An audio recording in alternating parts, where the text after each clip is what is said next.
वाल्मीकि रामायण प्रथम सर्ग।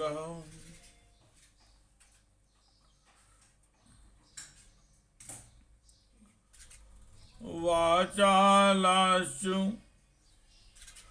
भविष्यन्ति कलौ प्रायेण घोयोषितः भिक्षुवश्चापि मित्रादिस्नेह संबंधयन्त्रिता। कलयुग में अधिकांश स्त्रियां वाचाल व्यर्थ बकवास करने वाली होंगी। भिक्षा से जीवन निर्वाह करने वाले सन्यासी भी मित्र आदि के स्नेह संबंध में बंधे रहने वाले होंगे।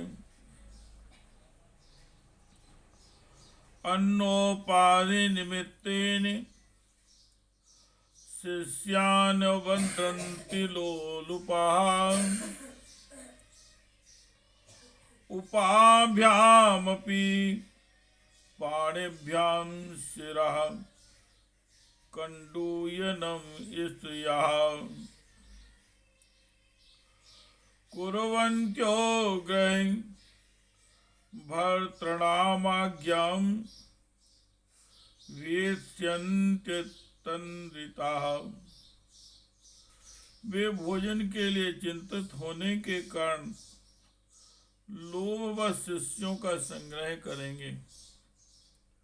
स्त्रियां दोनों हाथों से सिर खुजलाती हुई गृहपति की आज्ञा का जानबूझकर उल्लंघन करेंगे। पाखंडालाप निरता पाखंड जन संगिना यदा द्विजा भविष्यन्ति तदा वृद्धिं गता कलिः। जब ब्राह्मण पाखंडी लोगों के साथ रहकर पाखंड पूर्ण बातें करने लगे तब जानना चाहिए कि कलयुग खूब बढ़ गया है। घोरे कलयुगे ब्रह्मन् जनानां पाप कर्मिणां मनाशुद्ध विहीनानां निष्कृतस्य कथं भवेत्। ब्रह्मन इस प्रकार घोर कलयुग आने पर सदा पाप परायण रहने के कारण जिनका अंतःकरण शुद्ध नहीं हो सकेगा उन लोगों की मुक्ति कैसे होगी। यथा दुष्यति देवेशो देवो जगद्गुरु ततो वदस्सु सर्वज्ञ सूत धर्म प्रतावरः। ततो वदस्सु सर्वज्ञ सूत धर्म भृतांबर। धर्मात्माओं में श्रेष्ठ सर्वज्ञ सूत जी देवाधिदेव देवेश्वर जगतगुरु भगवान श्री रामचंद्र जी जिस प्रकार संतुष्ट हों वह उपाय हमें बताइए। वद सूत मुनि श्रेष्ठ सर्वमेतद् शेषतः कस्य नो याय जायते तुष्टि सूत तत्वचनामृतात्।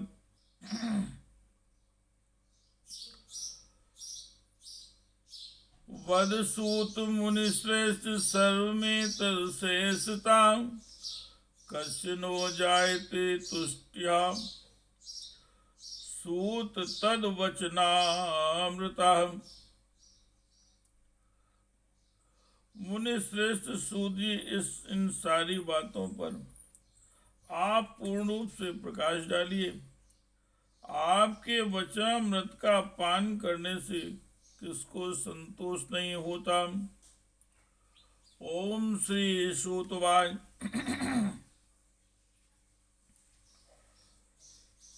शृण्वध्वमृष्या सर्वे यदिष्टुम वो वदाम्यहम् गीतं सनत कुमाराय नारदेन महात्मना। रामायणं महाकाव्यं सर्ववेदेषु सम्मतं सर्पाप्रशमनं दुष्टग्रह निवारणम। सूर्य महाराज ने कहा, मुनिवरों, आप सब लोग सुनिए, आपको जो सुनना अभीष्ट है वह मैं बताता हूँ। महात्मा नारद जी ने सनत कुमार को जिस रामायण नामक महाकाव्य का गान सुनाया था, वह समस्त पापों का नाश और दुष्ट ग्रहों की बाधा का निवारण करने वाला है। वह संपूर्ण वेदार्थों की सम्मति के अनुकूल है।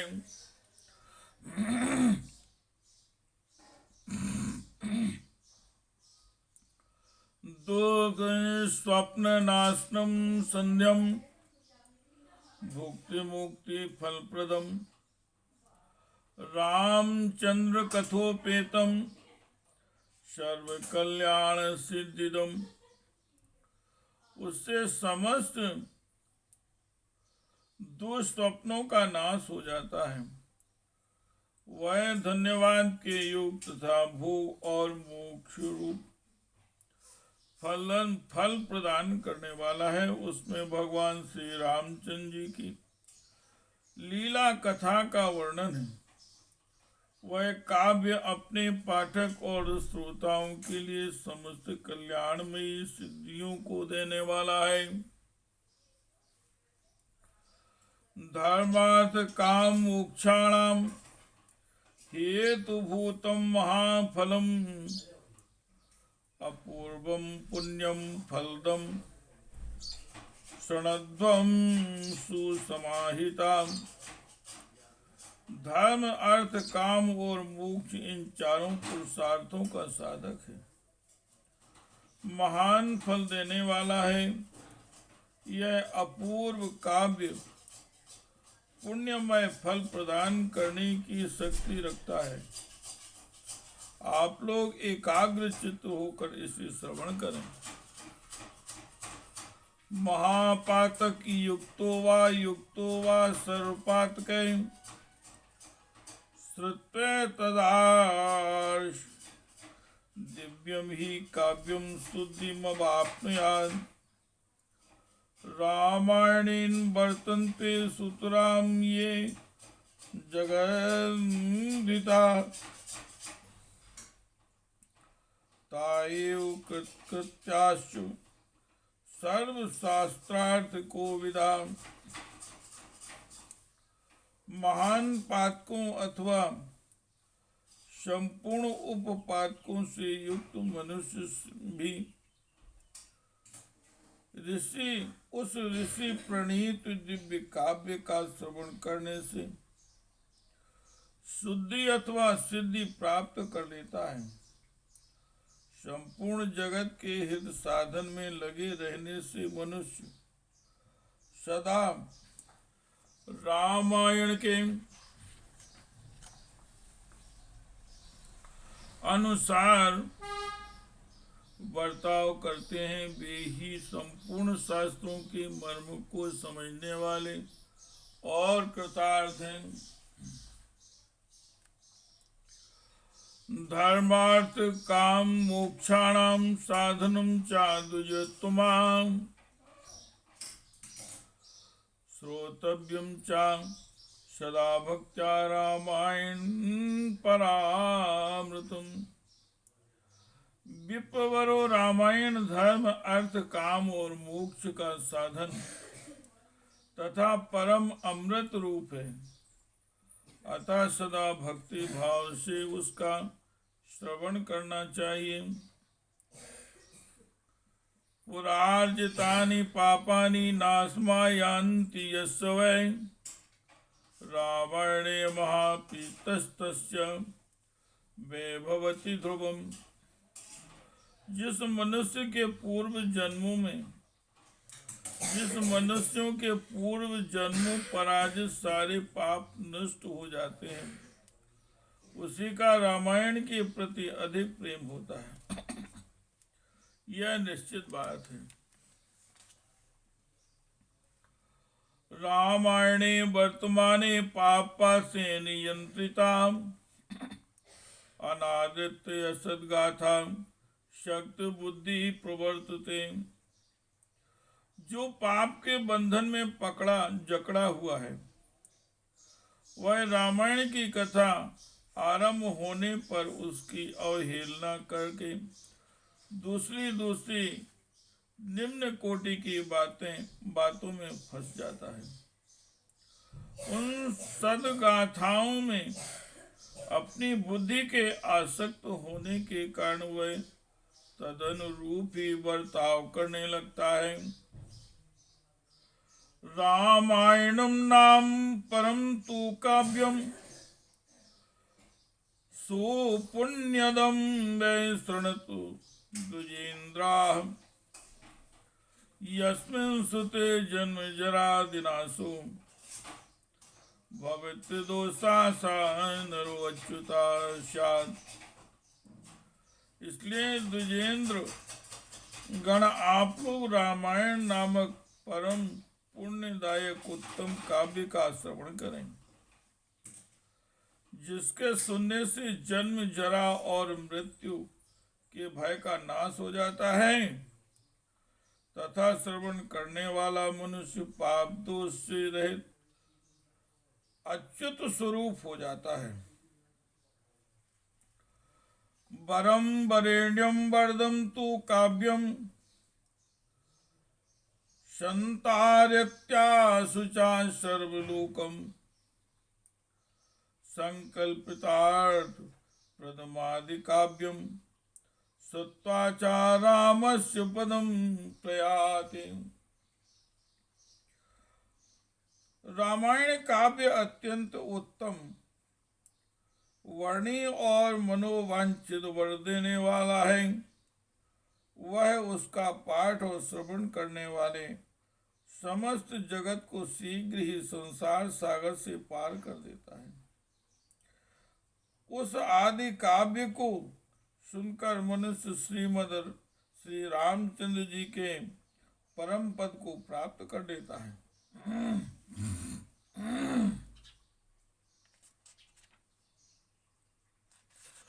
श्री राम जय जय राम। अहोस विष्णु वाक शरीर भेदे विश्वम सृजत्यति चापात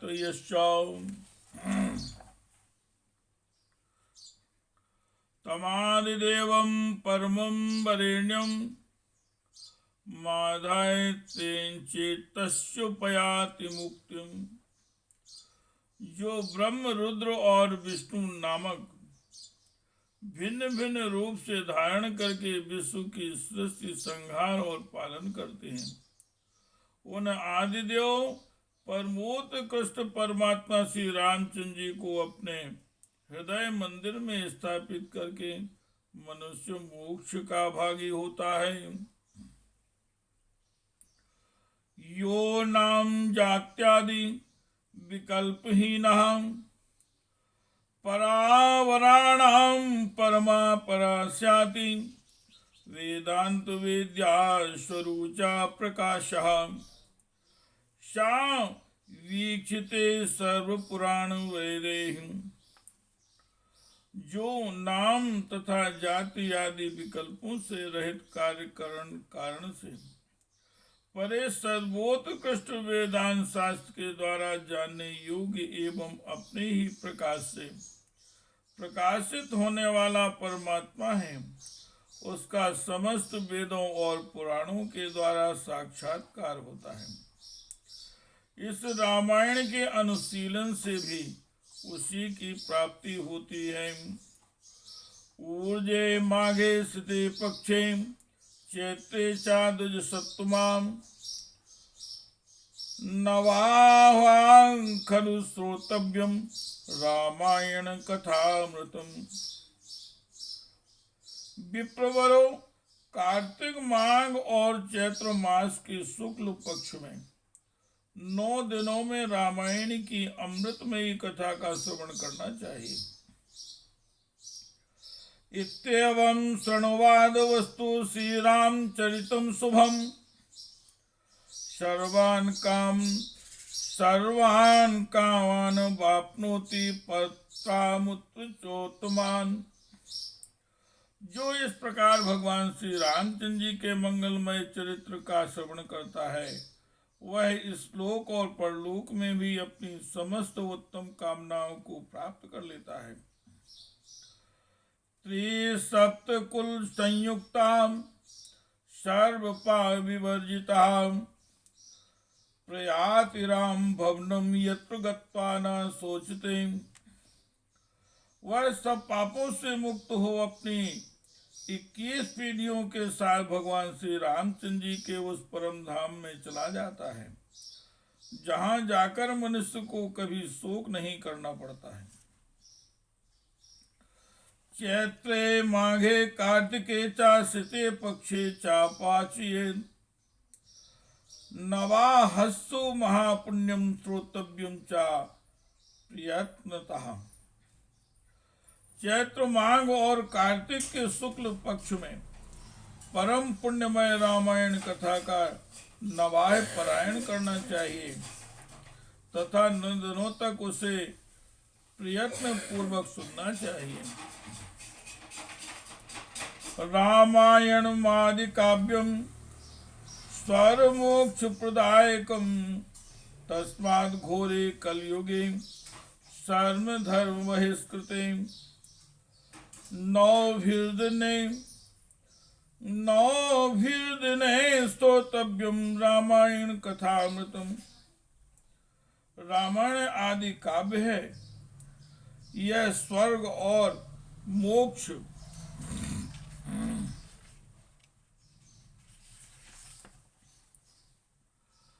देने वाला है अतः संपूर्ण धर्मों से रहित घोर कलयुग आने पर 9 दिनों में रामायण की अमृतमयी कथा को श्रवण करना चाहिए।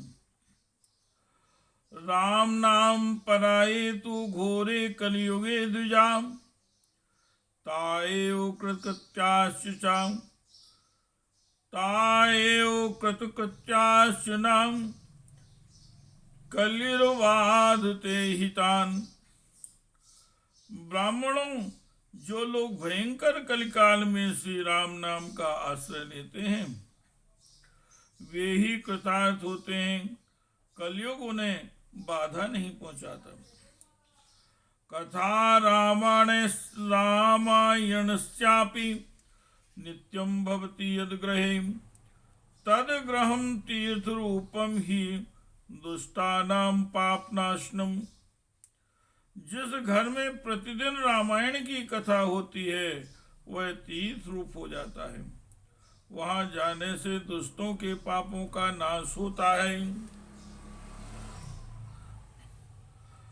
तावत् पापानि देहास्मिनि नवशन्ति तपोधना यावन्त श्रूयते यस्मत् सम्यकं श्रूयते सम्यक श्रीमद्रामायणं नरे।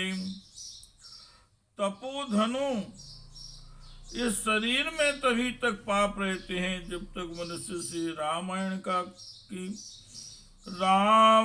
रामायण कथा का भली भांति श्रवण नहीं करता।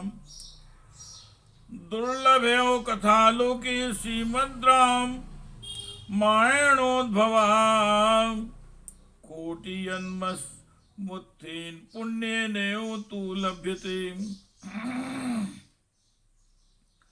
संसार में श्री रामायण की कथा परम दुर्लभ है।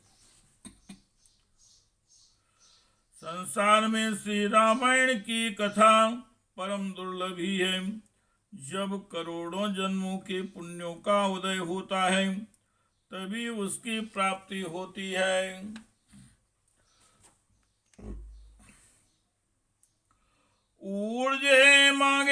कृते पक्षे चैत्रे चांदुज सत्तमा यस्य श्रवण मात्रेण सौदासो अपि विमोचिता। शेष ब्राह्मणों कार्तिक मांग और चैत्र के शुक्ल पक्ष में रामायण की श्रवण मात्र से राक्षस भावापन्न सौदास भी साप मुक्त हो गए थे। गौतम साप्ता प्राप्ता सौदासु राक्षसीं तनम रामायण प्रभावेण विमुक्तिम प्राप्तवान पुनः। सौदास ने महर्षि गौतम के साप से राक्षस शरीर प्राप्त किया था। सौदास ने महर्षि गौतम के साप से राक्षस शरीर प्राप्त किया था। वे रामायण के प्रभाव से ही पुनः उस साप से छुटकारा पा सके थे। यसद्वे तच्छ गृण्वायान् भक्त्याराम भक्ति परायणाम शामुच्यते महापापे पुरुषाम पातकादिभी। जो पुरुष श्री रामचंद्र जी की भक्ति का आश्रय ले प्रेम पूर्वक इस कथा का श्रवण करता है, वह बड़े बड़े पापों तथा पातक आदि से मुक्त हो जाता है। इति श्री स्कंद पुराणे उत्तरखंडे नारद सनत कुमार संवादे रामायण महात्म्ये कल्पानुकीर्तनम नाम प्रथमो अध्याय। इस प्रकार श्री स्कंद पुराण के उत्तरखंड में नारद सनत कुमार संवाद के अंतर्गत रामायण महात्म्य विषयक कल्प का अनुकीर्तन नामक प्रथम अध्याय पूरा हुआ। ओम श्री वाल्मीकि रामायणाभ्यै नमः। श्री राम जय जय राम। श्री राम जय जय राम। श्री राम जय जय राम। श्री राम जय जय राम। श्री राम जय जय राम। श्री राम जय